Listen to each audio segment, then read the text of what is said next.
तो हम बात कर रहे हैं प्रश्नावली 3.2 क्लास 10 गणित की। और 3.2 का दूसरा प्रश्न है, अनुपातों A1/A2, B1/B2 और C1/C2 की तुलना कर ज्ञात कीजिए कि निम्न समीकरण युग्म द्वारा निरूपित रेखाएं एक बिंदु पर प्रतिच्छेद करती हैं या समांतर है या फिर समपाती हैं।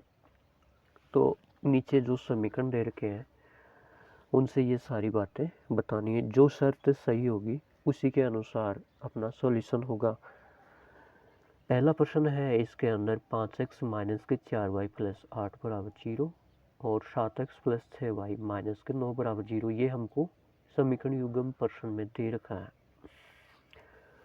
तो अब इसका जब हम हल करते हैं तो दो समीकरण के रूप में इसको लिख लेते हैं। 5x माइनस 4y प्लस 8 बराबर 0 समीकरण number 1, 7x plus 6y minus के 9 बराबर 0 समीकरण नंबर 2। यहाँ से a1 b1 c1 का मान ले लेते हैं। a1 का मान 5, b1 का मान -4, c1 का मान 8, a2 का मान 7, b2 का मान 6, c2 का मान -9, ये रख दिए हमने। अब a1/a2 5/7, b1/b2 माइनस के 4/6।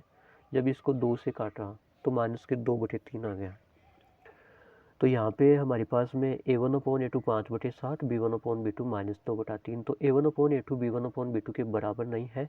और जब ऐसी शर्त आती है तो हम जानते हैं कि पहले दो जब बराबर नहीं होते हैं तो रेखाएं एक बिंदु पे प्रतिच्छेद करती हैं, और जब रेखाएं जितने बिंदु पे प्रतिच्छेद करती है उतने ये समीकरण युग्म के हल होते हैं। रेखाएं एक बिंदु पर प्रतिच्छेद करती हैं तो उसका केवल एक हल विद्यमान है।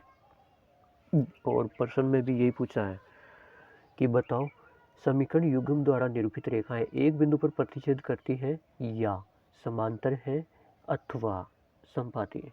तो जब ये शर्त आई हमारे पास में पहले दो बराबर नहीं है तो रेखाएं एक बिंदु पर प्रतिच्छेद करती हैं, यही इसका उत्तर है।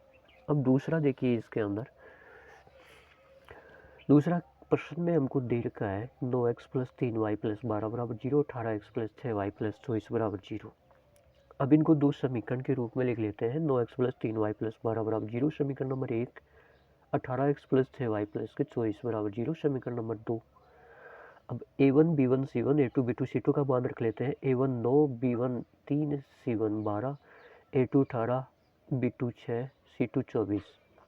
तो a1 बराबर 9, b1 3, c1 12, a2 18, b2 6, c2 24, ये हमने रख दिया। a1/a2 9/18, 9 दूनी 18, 1/2। b1/b2 3/6, 3 एकम 3, 3 दूनी 6, 1/2। c1/c2 12/24, 12 एकम 12, 12 दूनी 24, 1/2। तो यहाँ से हमको क्या मिला, तीनों ही बराबर है 1/2, 1/2, 1/2। तो a1/a2 बराबर b1/b2 बराबर c1/c2।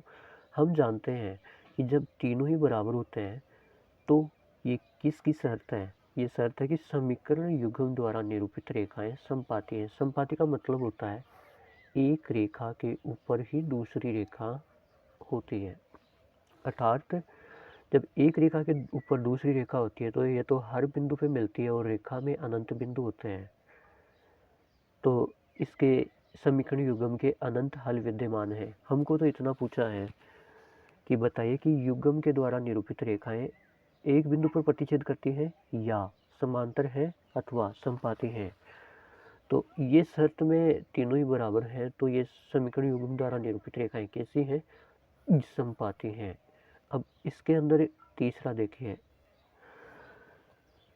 अब दूसरे प्रश्न में तीसरा दे रखा है 6x माइनस 3y प्लस 10 बराबर 0, 2x माइनस y प्लस 9 बराबर 0। ये समीकरण 1, यह समीकरण नंबर 2। इसमें भी वही बताना है कि पहले आप इसकी शर्त देखो, फिर बताओ कि ये एक बिंदु पे प्रतिच्छेद करता है या समपाती है या समांतर लाइन है, दोनों।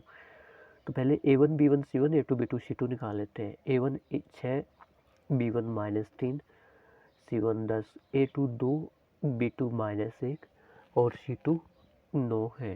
तो ये मान रख लिया हमने। a1/a2 6/2, 3, तो 2 का भाग 6 में दिया तो 2 तिया 6, 3/1। b1/b2 -3/-1, माइनस से माइनस कट जाएगा तो 3 बच जाएगा, 3/1।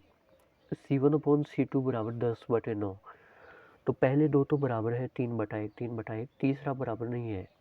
तो हम जानते हैं कि जब पहले दो बराबर होते हैं तो हमारे पास ऐसी दो शर्तें होती हैं। अगर तीनों ही बराबर होते हैं तो रेखाएं समपाती होती हैं, और अगर पहले दो बराबर हो, तीसरा बराबर नहीं हो, तो समीकरण युग्म द्वारा जो रेखाएं बनती है वो कैसी होती हैं? समांतर होती हैं। तो इस शर्त में जब पहले दो बराबर हो और तीसरा बराबर नहीं हो तो समीकरण युग्म से बनने वाली रेखाएं समांतर है। और जब रेखाएं समांतर होती हैं, है ना, तो वो किसी भी बिंदु पे एक दूसरे को काटती नहीं है, तो किसी भी बिंदु पे प्रतिच्छेद नहीं करती, तो इनका कोई भी हल नहीं होगा। समीकरण युग्म का कोई भी हल विद्यमान नहीं है। लेकिन प्रश्न में हमको तो ये पूछा है कि आप तो इतना बता दो कि इस कंडीशन से जो रेखाएं आएंगी वो कैसी होती हैं। तो जब पहले दो बराबर हो, तीसरा बराबर नहीं हो, तो समीकरणों से बनने वाली रेखाएं समांतर है। यही अपना उत्तर है। अब अगली क्लास में हम प्रश्नावली 3.2 का तीसरा प्रश्न करेंगे। Thank you.